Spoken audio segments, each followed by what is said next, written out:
Hello student, welcome to my channel अजब गजब English. और आज हम डिस्कस करने लगे हैं ग्रेड 12 CBSE।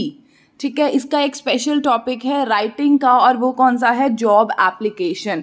तो यहाँ पर मैं आपको पहले अश्योर कर देती हूँ कि सिर्फ ये टॉपिक जो है क्लास 12th के लिए नहीं है, बल्कि कोई भी इंसान जो जॉब के लिए अप्लाई करना चाहता है, जब भी आप कोई जॉब देखते हो, चाहे वो न्यूज़पेपर में हो या फिर इंटरनेट पर हो, तो आप उसमें जब अप्लाई करते हो ना, तो आपको जॉब एप्लीकेशन जो है वो लिखनी पड़ती है। तो सबसे पहले इस चीज़ को ध्यान में रखना कि सिर्फ ये 12th का नहीं है, सिर्फ ये नहीं कि आपने एकेडमिक्स में इसको यूज़ करा, 12th के फाइनल में यूज़ करा और ये आपके लाइफ में आगे काम नहीं आएगा, बल्कि ये एक ऐसा टॉपिक है जो आपके फ्यूचर में भी काम आएगा। क्योंकि after completion of your education आप कहीं ना कहीं तो जॉब के लिए अप्लाई करोगे ना। तो अगर आपको जॉब एप्लीकेशन, ठीक है, कि किस तरीके से हमें जॉब के लिए एप्लीकेशन लिखनी है, ठीक है, अगर ये आपको आता होगा तो आपके फ्यूचर में भी ये बहुत ही ज़्यादा हेल्पफुल होगा। तो चलिए, इस वीडियो में आज हम बहुत ही डीपली इस चीज़ को स्टडी करेंगे कि किस तरीके से जॉब एप्लीकेशन जो है वो लिखी जाती है, और जितने भी डाउट्स हैं ना आपके मन में जॉब एप्लीकेशन को लेके, वो सारे के सारे डाउट्स जो है ना वो आज इस वीडियो में क्लियर हो जाएंगे। तो चलिए, देरी किए बिना हम इस वीडियो को स्टार्ट करते हैं।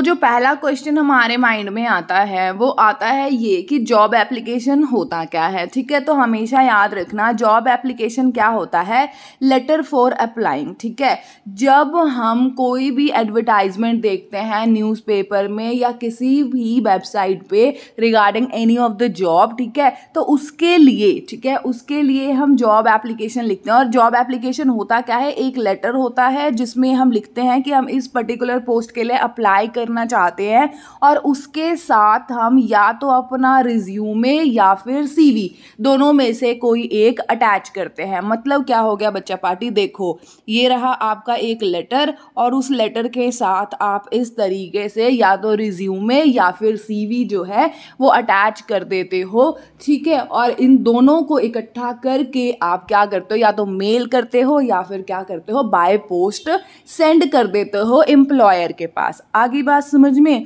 ये क्या होता है, introducing the job applicant to the employer. जब आपका ये जो जॉब एप्लीकेशन है प्लस रिज्यूमे या CV, जब ये आपके एम्प्लॉयर के पास पहुंचता है तो उसे रीड करने के बाद उसे आइडिया हो जाता है कि जिस बंदे ने ये पर्टिकुलर जॉब के लिए अप्लाई किया है उसकी क्या क्वालिफिकेशन है, कितने एक्सपीरियंस है, किस टाइप का बंदा है। आगे बात समझ में, मोस्टली क्या होता है, हम क्या करते हैं, जब भी कोई जॉब देखते हैं तो अपना रिज्यूमे या CV फॉरवर्ड कर देते हैं। ठीक है, लेकिन वो एक, आप ये कहो ना, तो ये फॉर्मल तरीका नहीं है कि सिर्फ रिज्यूमे जाकर दे दो। ठीक है, हमेशा याद रखना, रिज्यूमे के साथ एक कवर लेटर होता है। ठीक है, और कवर लेटर कुछ और नहीं, जॉब एप्लीकेशन को ही बोलते हैं। ठीक है, अगर कभी भी आ जाए कि आप अपने रिज्यूमे के साथ कवर लेटर अटैच करो, तो आप इस चीज़ को दिमाग में रखना कि कवर लेटर कुछ और नहीं है, बल्कि क्या है, जॉब एप्लीकेशन लेटर ही है। ठीक है, और जो जॉब एप्लीकेशन लेटर होता है पहले हम वो लिखते हैं। ठीक है, मान लीजिए एक पेज पे आपने जॉब एप्लीकेशन लेटर लिखा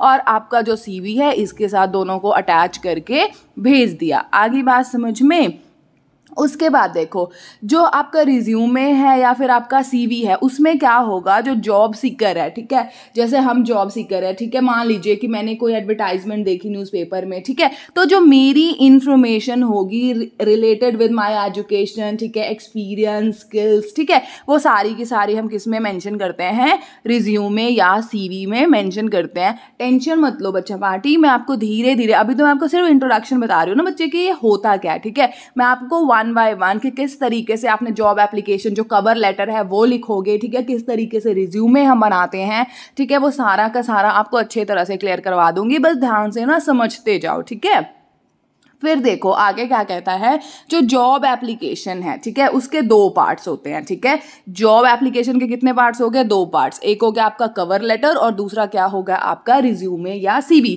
मैंने अभी आपको बताया था कि ये रहा आपका जॉब एप्लीकेशन पूरा जो है ना, उसमें 2 चीजें आएंगी, एक आ जाएगा आपका लेटर प्लस क्या आ जाएगा आपका रिज्यूमे या CV। आगे बात समझ में? तो जॉब एप्लीकेशन में दोनों चीज़ ही बहुत ज़्यादा ज़रूरी होती है। सिर्फ अगर आप सोचो कि मैं कवर लेटर भेज देता हूँ तब भी आप एलिजिबल नहीं होगे और अगला क्या सोचेगा कि यार ये पढ़ा लिखा बंदा है या गवा रही है, बिल्कुल ठीक है ना। अगर इसने सिर्फ मुझे कवर लेटर भेज दिया, अगर आप सिर्फ रिज्यूमे भेज देते हो तब भी आपका इंप्रेशन अच्छा नहीं बनता है। तो हमेशा याद रखना, जब भी आप ठीक है किसी भी जॉब के लिए अप्लाई करोगे ना, तो आप कवर लेटर के साथ रिज्यूमे जरूर भेजना, ठीक है।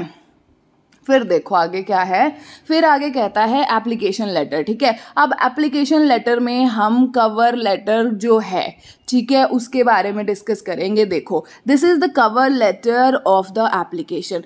एप्लीकेशन का मतलब क्या हो जाता है कि कहीं पे आपने कोई चीज़ देखा, वहाँ पे अप्लाई करना है, तो एप्लीकेशन लेटर में हम कवर लेटर को डिस्कस करते हैं। और ये जो है ना वो कुछ नहीं है, जिस तरीके से हम फॉर्मल लेटर लिखते हैं ना बेटा, उसी तरीके से आपने एक फॉर्मल लेटर लिखना है।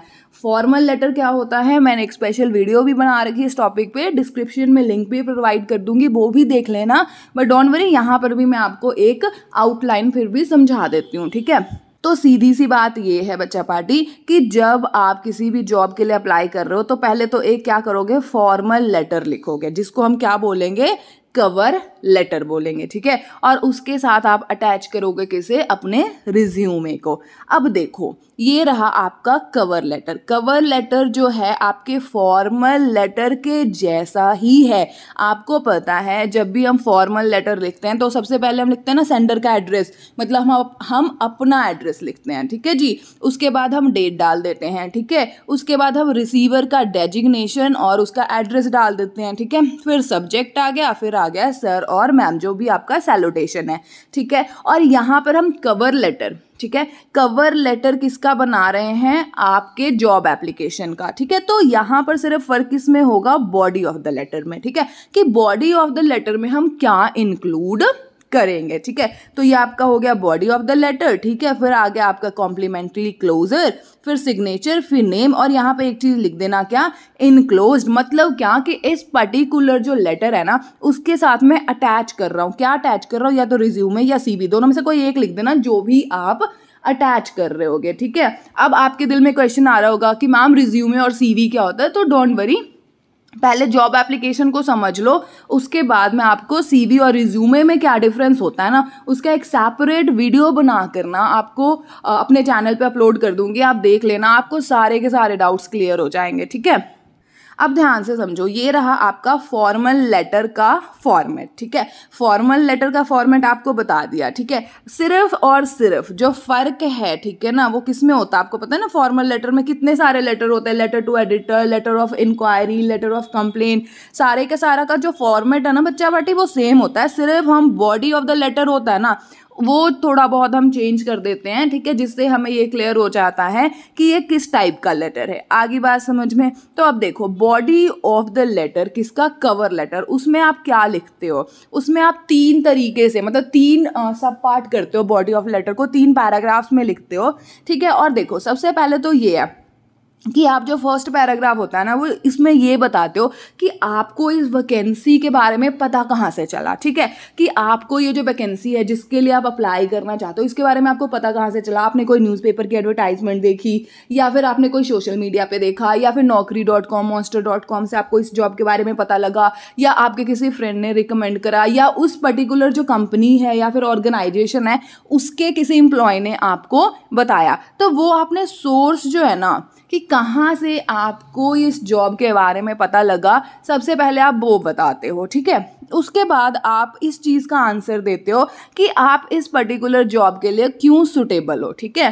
तो आप क्या लिखोगे कि भाई मुझे यही लगता है ना कि मेरा एक्सपीरियंस जो है, या मेरे स्किल्स हैं, या मेरी क्वालिफिकेशन है, ठीक है, और as per the demand of the job ये सारी चीज़ें मेरे पास है, तो मुझे लगता है कि मैं इस जॉब के लिए सुटेबल हूँ, और इसी वजह से मैं क्या कर रहा हूँ, इस जॉब के लिए अप्लाई कर रहा हूँ। आई बात समझ में। फिर आप लिख दोगे क्या, अवेटिंग रिप्लाई। इसका मतलब क्या कि मैं वेट करता हूँ कि अगर आपको लगे कि ठीक है कि मैं इस जॉब के लिए एलिजिबल हूँ तो आप मुझे मतलब कि कॉल बैक कीजिएगा या फिर मेल कीजिएगा, so that I will attend the interview. आई बात समझ में।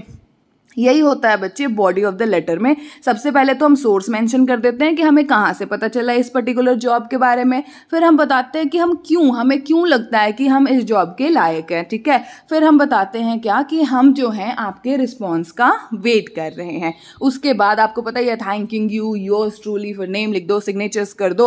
और यहाँ पे ये लिखना बिल्कुल मत भूलना क्या, इनक्लोज्ड में रिज्यूम और सीवी। इनक्लोज्ड का मतलब ही ये होगा बच्चे यहाँ पर कि मैं इस पर्टिकुलर जो कवर लेटर है ना उसके साथ क्या और अटैच कर रहा हूं। तो आप क्या अटैच कर रहे हो, या तो रिज्यूम अटैच कर रहे हो या फिर सीवी अटैच कर रहे हो। आई बात समझ में।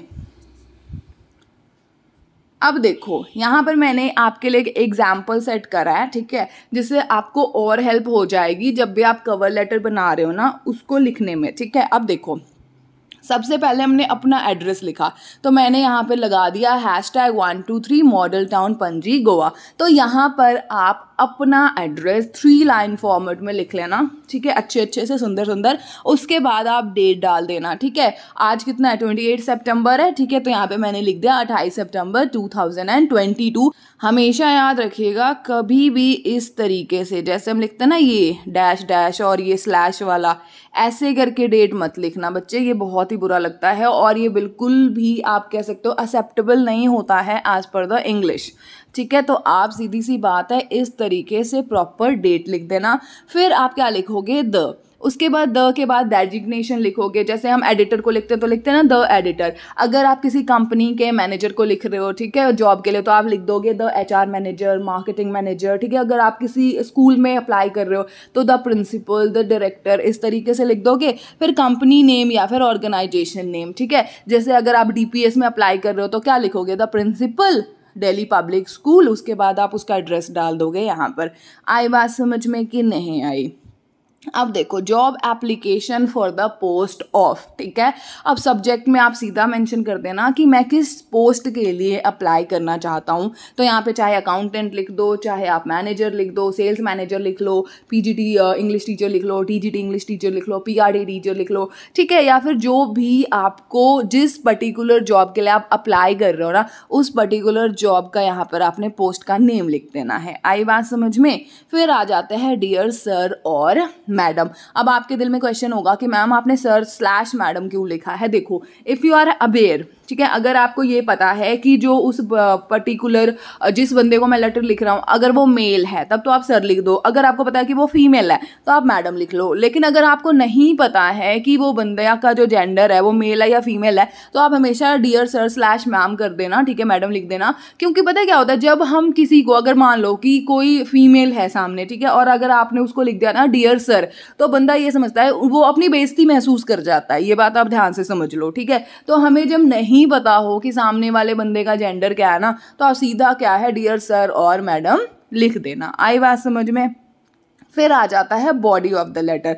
अब देखो बॉडी ऑफ द लेटर में सबसे पहले मैंने आपको बताया था ना कि आपने सोर्स को इन्फॉर्म करना है कि ये जो पर्टिकुलर जॉब है ना इसके बारे में मुझे कहाँ से पता लगा है। तो हमने क्या लिखा, in response to your advertisement, कि जो आपने एडवर्टाइजमेंट दिया था ना उसके रिस्पॉन्स में, ठीक है। और रिस्पॉन्स में कौन सा एडवर्टाइजमेंट, जो आपने कहाँ दिया था, न्यूज़पेपर या जॉब पोर्टल। मतलब क्या, अगर आपको इस पर्टिकुलर जॉब वैकेंसी के बारे में पता लगा है न्यूज़पेपर से तो न्यूज़पेपर का नाम लिख दीजिए। अगर आपको कोई जॉब पोर्टल जैसे naukri.com से पता लगा तो वो लिख दीजिए, ठीक है। ऑन फिर लिखिए डेटेड, डेटेड में ED लगा देना बेटा, ठीक है, डेट में D लगा देना मत, और फिर पास्ट की डेट लगा देना। देखो अगर मैं आज 28 सितंबर को जॉब पे अप्लाई कर रही हूँ तो मैंने कल देखा होगा, परसों देखा होगा, एक हफ्ते पहले देखा होगा ना। ये तो है नहीं कि फ्यूचर के डेट में देखूंगी, ठीक है, या ज़्यादा से ज़्यादा आज की डेट में देखूंगी, ठीक है। तो यहाँ पे मोस्टली हम पास्ट का डेट ही मेंशन कर देते हैं, ठीक है।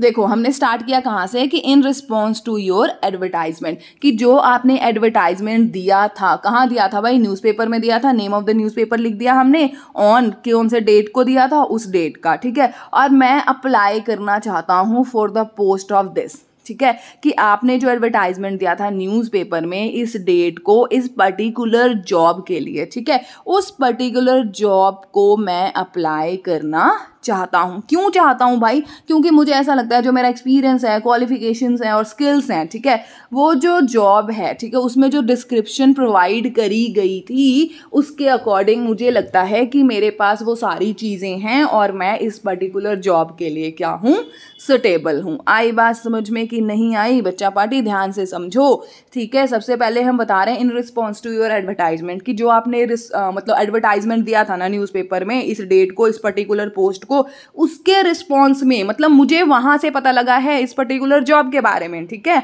उसके बाद वो हम क्या लिखेंगे कि मैं इस पर्टिकुलर पोस्ट के लिए अप्लाई करना चाहता हूँ। क्यों अप्लाई करना चाहता हूँ? क्योंकि मुझे ये लगता है कि मेरे पास जो एक्सपीरियंस है, मेरा क्वालिफिकेशन है या मेरी जो स्किल्स है वो इस पर्टिकुलर जॉब के लिए सही है, तो इस वजह से मैं इस पर्टिकुलर जॉब पर अप्लाई करना चाहता हूँ। आगे बात समझ में?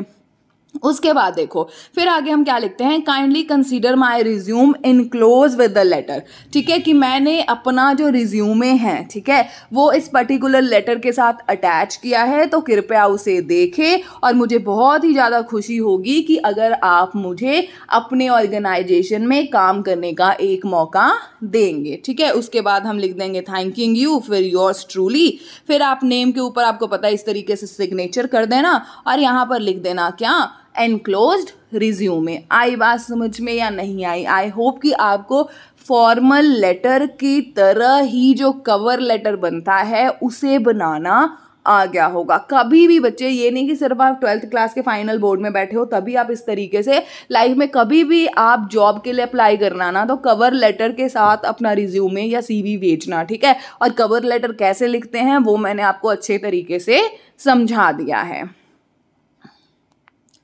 अब आ गया आपका रिज्यूमे और सीवी, ठीक है। अब रिज्यूमे और सीवी में होता क्या है, देखो इसमें क्या होगा, आपके कुछ पर्सनल डिटेल्स होंगे, ठीक है, आपकी क्वालिफिकेशन क्या है, एक्सपीरियंस, अकम्पलिशमेंट, ठीक है। पर्सनल डिटेल में बच्चे देखो आपका नेम हो गया, एड्रेस हो गया, फ़ोन नंबर हो गया, ठीक है, और आपका ईमेल आईडी हो गया। इससे ज़्यादा हम कुछ नहीं लिखते हैं। क्यों नहीं लिखते हैं? क्योंकि सीधी सी बात है, आपका डेट ऑफ बर्थ क्या है, या फिर आप शादीशुदा हो या कौन से रिलीजन हो, ठीक है, उससे पता है कोई भी जॉब है ना उसमें वो आपके कैपेसिटी देखते हैं कि आप काम क्या कर सकते हो, ठीक है।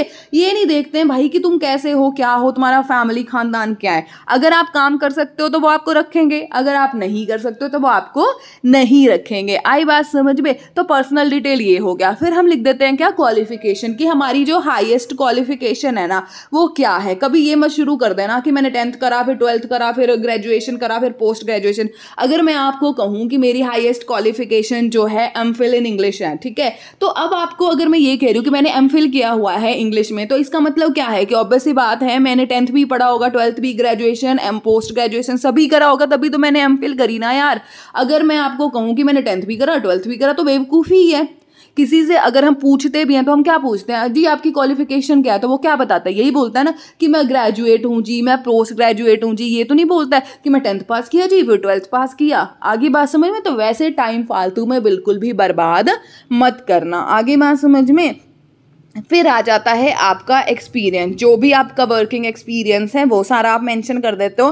फिर आएगा आपका अकम्पलिशमेंट। अकम्पलिशमेंट में आ जाएगा जितने भी आपके पास, ठीक है, एक्स्ट्रा, मतलब कि रेदर दैन दिस, ठीक है। जैसे मान लो कि टीचिंग के लिए आप अप्लाई कर रहे हो, ठीक है, आप मान लो पीजीटी इंग्लिश टीचर के लिए अप्लाई कर रहे हो, तो रेदर देन टीचिंग आपके पास कोई और अचीवमेंट है, मतलब नेशनल लेवल में, इंटरनेशनल, स्टेट लेवल में कोई और एक्टिविटी में, जैसे स्पोर्ट्स हो गया, म्यूज़िक हो गया, इसमें आपने पार्टिसिपेट किया, इसमें कोई आपकी मतलब पार्टिसिपेशन है, कोई प्राइज़ है, मतलब जो भी आपके चीज़ें हैं ना जो रेदर देन टीचिंग है वो सारी चीज़ें आप इसमें मेंशन कर दोगे।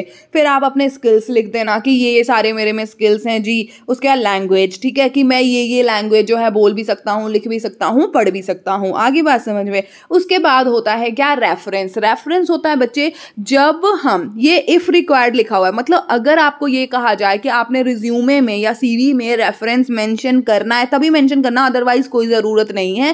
देखो बोर्ड के पेपर में तो मत मेंशन करना रेफरेंस, ठीक है, सीधी सी बात बता देती हूँ, क्योंकि ये आप एकेडमिक्स में, ठीक है, एग्जाम के लिए भर रहे हो। रियल लाइफ में अगर की बात करी जाए तो रियल लाइफ में क्या होता है, जो हम रेफरेंस का मतलब हो गया बच्चे, जैसे कि मान लो कि मैंने एक जॉब छोड़ी और दूसरे जॉब के लिए मैंने अप्लाई किया, तो मैं 2 बंदों का रेफरेंस दे देता हूँ कि अगर आपको ये इंक्वायरी करनी है ना कि हाँ उस जॉब में मैं मतलब वहाँ पे काम करता था उस प्रीवियस कंपनी में, और जो मेरी पोस्ट थी वो यही थी, मेरी सैलरी यही थी, ठीक है, तो वो आप अगर क्लैरिफाई करना चाहते हो तो आप इस पर्टिकुलर ये 2 नंबर जो हैं, ठीक है, या 2 लोग जो हैं, ठीक है, जो वहाँ पे एट प्रेजेंट काम कर रहे होंगे, ठीक है, उनसे आप क्लैरिफाई कर लो। आगे बात समझ में? तो रेफरेंस जो होता है वो अगर मांगी हुई हो तभी आप देते हो, अदरवाइज आप रेफरेंस नहीं लिखते हो, ठीक है।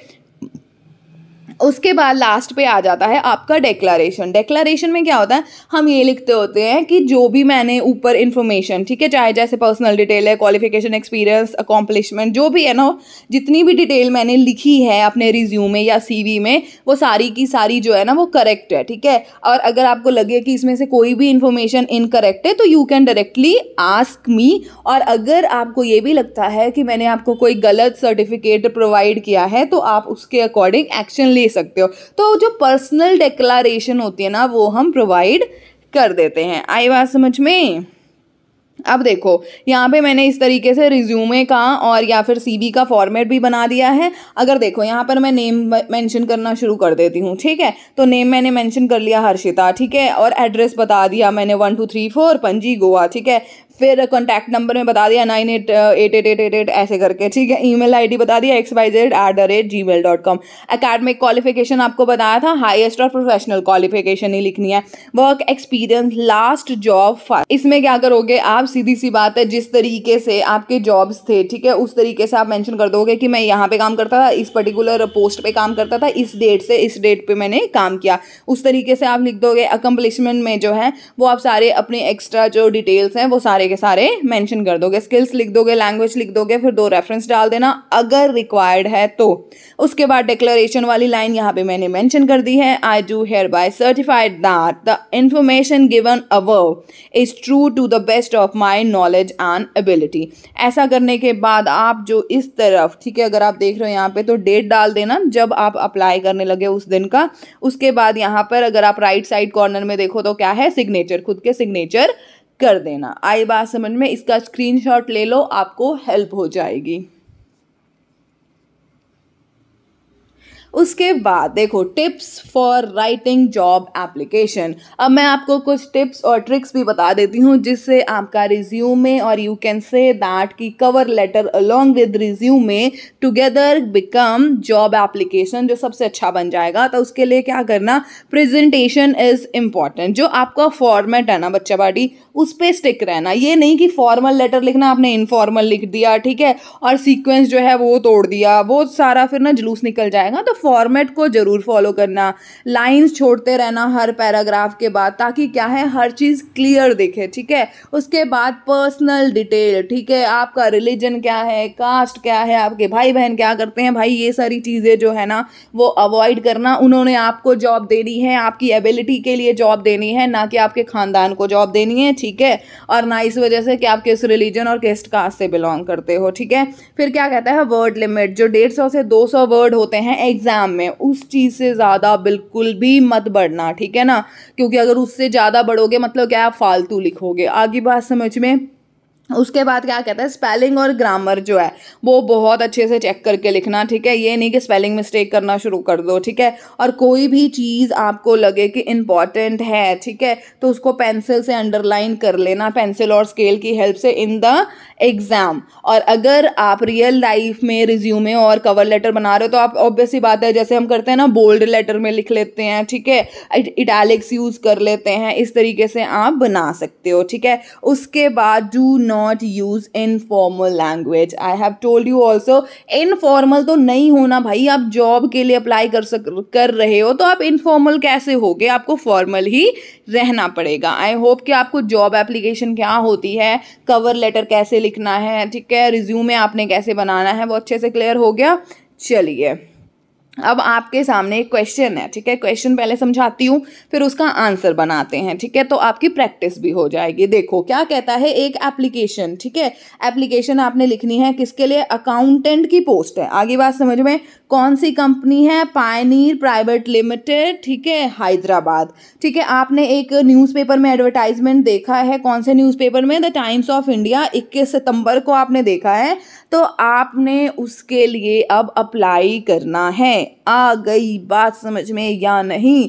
अब देखो बटालियन, सबसे पहले हमने ये अपना एड्रेस लिख दिया ना जी। फिर यहाँ पर हमने क्या है, जैसे मान लो कि मैंने आज सोचा कि यार मैं अप्लाई करता हूँ तो कल सुबह अप्लाई कर दूँगी, ठीक है, तो फिर मैंने इस तरीके से डेट लिख दिया, ठीक है। फिर देखो द पर्सनल मैनेजर, ठीक है, फिर मैंने क्या है वहाँ पे मैनेजर लिख दिया, फिर मैंने ये कंपनी का नाम लिख दिया, फिर मैंने बता दिया कहाँ की कंपनी है भाई, हैदराबाद की है, ठीक है। फिर application for the post of accountant, फिर मैंने लिख दिया डियर सर और मैम, ठीक है, सीधा सर और मैम लिख दिया।